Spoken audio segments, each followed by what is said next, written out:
पंचमी कौन सी तिथि? पंचमी। चाहे वो शुक्ल पक्ष की हो चाहे वो कृष्ण पक्ष की। शिव महापुराण की कथा कहती है आपको सुख अनुभव हो जाए। कार्य सिद्ध। जिंदगी में कभी संपदा कम नहीं हो सकती, संपदा बढ़ती चली जाती है। संपदा घट नहीं सकती, बढ़ेगी और घटेगी। कष्ट नहीं आ सकता, रोग बीमारी तकलीफ नहीं आ सकती। आपके लिए तो लाभदायक है, समझ लो ये कथा। शास्त्र कहता है कि जिसके घर में संपदा की कमी हो, पैसा आ ही नहीं रहा हो, सब दूर उलझ गया हो, बहुत टेंशन चल रहा हो, पंचमी तिथि के दिन गन्ने का रस जानते हो? ईख का रस, गन्ने का रस तुलसी जी के क्यारे में हाथ में लेकर 7 बार अपना नाम और गोत्र बोलकर छोड़ दो। जिंदगी में 3 साल में तो करोड़पति बनकर बैठ जाओगे, कभी लक्ष्मी की कमी नहीं आ सकती। तैयारी में बैठे रहोगे कि फिर पंचमी तिथि आए। हमारे यहाँ सांपों की पूजन कौन से दिन होती है, कौन सी तिथि में करते हैं? जम के बोलो जरा। नाग पंचमी। नाग पंचमी का मतलब क्या है? सांपों की पूजन करो। नाग पंचमी का मतलब होता है शंकर जी के मंदिर में जाकर 1 लोटा जल समर्पित कर दो। उसका कारण क्या है कि हमारे परिवार में, हमारे कुटुंब में परिवार में कोई 7 पीढ़ी के अंतर्गत भी अगर कोई जीव तड़प रहा होता है, पड़ा हुआ होता है, उसकी मुक्ति नहीं होती है, तो पंचमी का चढ़ा हुआ जल उस जीव को प्राप्त हो जाता है और वो जीव तर जाता है, उसका फिर जन्म नहीं होता, वो तर। श्री शिवाय नमस्तुभ्यम। मेरे चैनल को सब्सक्राइब करें, बेल आइकन प्रेस करें, जिससे कि आपको लेटेस्ट वीडियो की नोटिफिकेशन मिल जाएगी। श्री शिवाय नमस्तुभ्यम, तुम बोलते चलो। श्री शिवाय नमस्तुभ्यम, तुम बोलते चलो। ओ श्री शिवाय नमस्तुभ्यम, तुम बोलते चलो। श्री शिवाय नमस्तुभ्यम, तुम से अपने मन की बात बड़े भाव के साथ दिल से, हृदय से शंकर जी से प्रार्थना करते हुए बाबा से विनय करिए।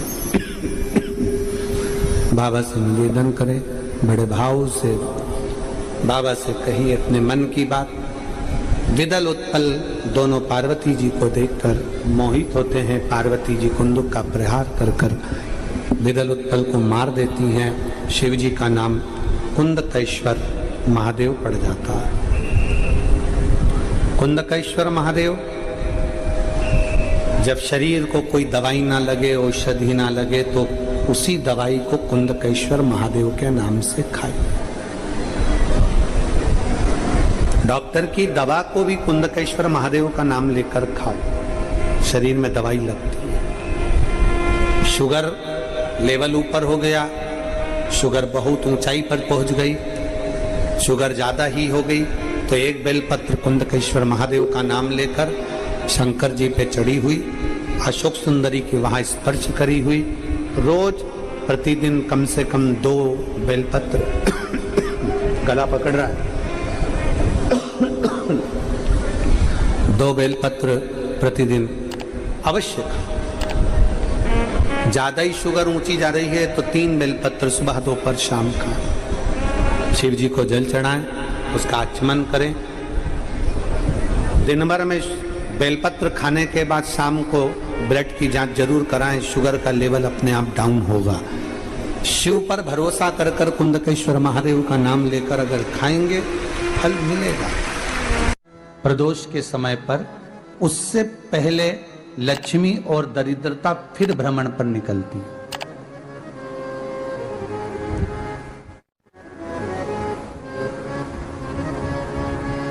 शिव भ्रमण कर कर जब वापिस आ जाते हैं, हिंदू धर्म में पीपल के वृक्ष की जो गणना वराह पुराण में करी गई है, 4 बजे से 7 बजे तक शिव के भ्रमण का समय बताया है शाम को।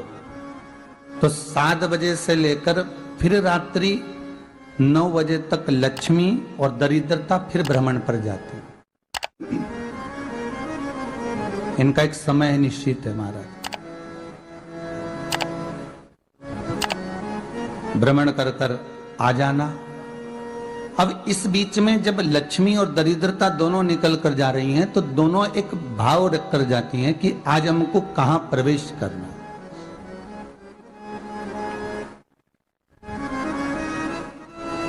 आज हमें किस जगह पर प्रवेश करना है, आज हमें कहां पहुंचना है, आज हमें किस जगह जाना है। और जिस नगर में जिस मार्ग से लक्ष्मी और दरिद्रता निकल कर जाती है, ये दोनों का जब निकलना होता है, इनको स्थान दिया गया जहां पर स्वच्छता हो, घर के दरवाजे पर रंगोली डली हुई हो, द्वार पर जल छीटा गया हो। महाराज, उस द्वार पर लक्ष्मी प्रवेश करती है तो दरिद्रता भी जाने लगती है अंदर। जब दरिद्रता अंदर जाने लगती है तो लक्ष्मी उसको रोक देती है। पहले मैं देखकर आती हूं कि तेरे लिए स्थान है कि नहीं, तू यहां रुक।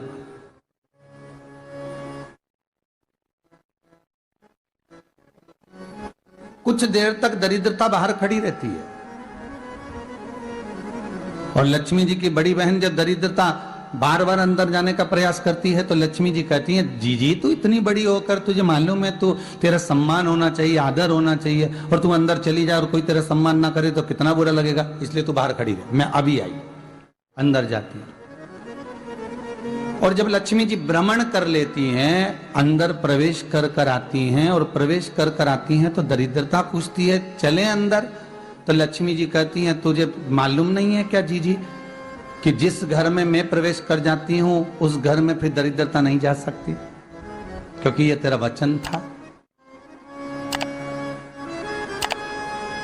ये तेरा वचन था। अपन दोनों का जब मंगल विवाह हुआ था, मेरा विवाह जब नारायण के साथ में हुआ और तुम्हारा विवाह जब दुस्साह मुनि के साथ हुआ, दरिद्रता का विवाह दुस्साह मुनि के साथ हुआ। जब अपना दोनों का विवाह हुआ था तो अपन दोनों ने एक वादा करा था कि जिस घर में लक्ष्मी प्रवेश कर जाएगी उस दिन फिर दरिद्रता नहीं जाएगी, और जिस घर में दरिद्रता प्रवेश कर जाएगी उस घर में फिर लक्ष्मी नहीं जाएगी। अब जब मैं अंदर देख कर आ गई हूं तो तू अंदर नहीं जा सकती, अर्थात लक्ष्मी के चरण जिस घर में पड़ गए उस घर में फिर दरिद्रता प्रवेश नहीं कर रही। चलते चलते फिर दरिद्रता ने देखा और लक्ष्मी जी इसको लेकर गई और लक्ष्मी जी ने देखा कि इसके दरवाजे पर जल नहीं छीटा गया, इसके दरवाजे पर ना रंगोली डली है, इसका द्वार साफ नहीं हुआ है, इसके द्वार पर दीप नहीं है, इसके द्वार पर कलश नहीं है, इसके दरवाजे पर ढेर सारा कचरा पड़ा हुआ है, कोई स्वान कोई कुत्ता गंदगी भी कर कर चला गया है, कहीं बिल्ली ने गंदगी कर रखी है, कहीं जीवों ने कुछ गंदा गिरा रखा है। तो फिर लक्ष्मी जी कहती है, जी अब मैं होकर आ गई थी ना, अब तू जा, तू होकर आ। और दरिद्रता प्रवेश करती है तो अंदर जाकर क्या देखती है दरिद्रता कि इतनी सवेरे से मैं घूमने इनके दरवाजे पर आई और ये तो सब चादर तान के चकाचक गुर्राटा भर भर कर सो रहे हैं। तो दरिद्रता कह देती है, तुम्हारा भाग्य ही बेकार है, तुम्हें क्या करूं, तुम ऐसे ही सोते रहो। और दरिद्रता गुस्से में बाहर निकल कर आती है, लक्ष्मी से कहती है, लक्ष्मी तू इसके घर में जाना ही मत ही। तो दरिद्रता को कहती है, जी तेरी बात नहीं मानूंगी क्या मैं? लक्ष्मी जी बोली, मैं तेरी बात नहीं मानूंगी, बिल्कुल नहीं जाऊंगी इसके घर में, तू चिंता मत कर, चल आगे चले। फिर आगे बढ़े। ये लक्ष्मी और दरिद्रता का प्रवेश है।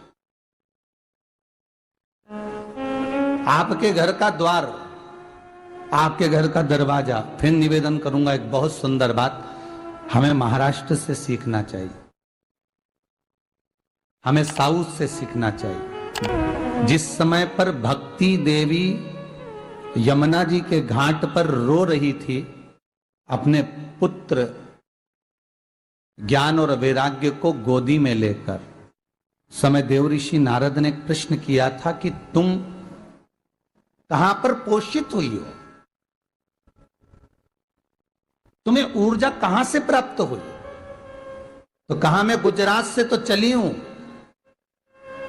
और वहां से चलती चलती भक्ति देवी कहती है, मैं बहुत दुखी होकर, बूढ़ी होकर, द्रवित होकर, बड़ी दुख में वहां से चलते चलते जब मैं महाराष्ट्र में पहुंची तो मैंने वहां जाकर देखा कि वहां पर लोग हर पल हर घड़ी ब्रह्म मुहूर्त में उठकर स्मरण करते हैं, नाम जाप करते हैं और दरवाजे पर जल छीट कर रंगोली डालते हैं।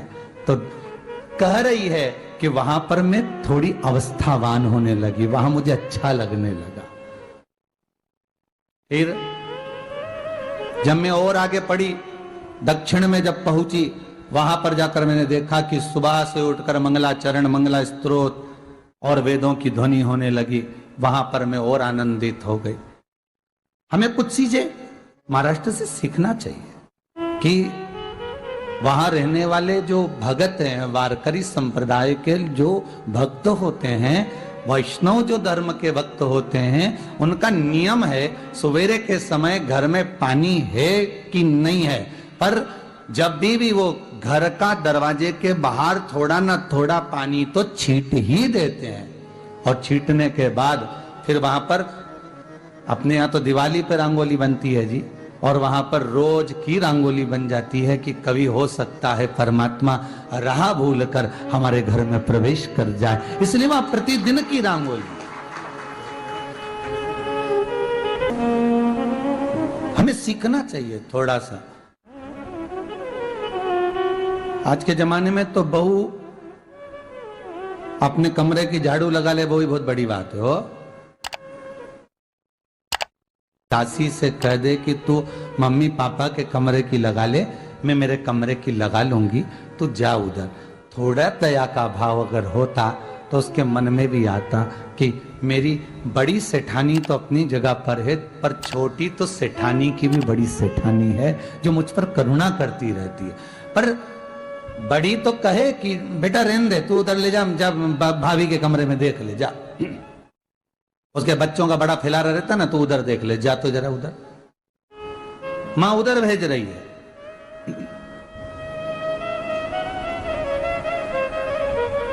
थोड़ा सेवा का भाव हमारे भीतर हो। और एक निवेदन तो हमेशा करा है और अब आज भी करता हूं, पूरे घर की सफाई करवाओ, पूरे घर में तुम पोछा झाड़ू जो चाहे करवाओ, मना नहीं है। पर एक निवेदन है, रसोई घर के अंदर बहू और बेटी ही जाकर भोजन बनाए तो अन्नपूर्णा सदा कृपा करती है। श्री शिवाय नमस्तुभ्यम, श्री शिवाय नमस्तुभ्यम। जानकारी अच्छी लगी तो प्लीज़ चैनल को लाइक कीजिए, सब्सक्राइब कीजिए। Thank for watching, thank you. Her her Mahadev, her her Mahadev.